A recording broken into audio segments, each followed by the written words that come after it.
kasama. Ako po si Gabriel. Nagtitinda po ako ng pinakbay. Sa barangay ano po ako, isang Carlos City, Pangasinan.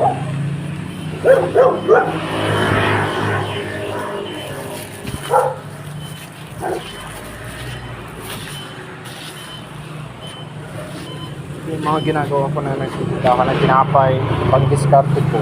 Tingnan nyo.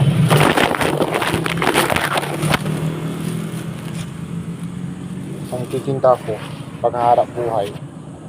Sana kung mayroon makakita sa ating video na ito, mag-like, comment, subscribe, at share.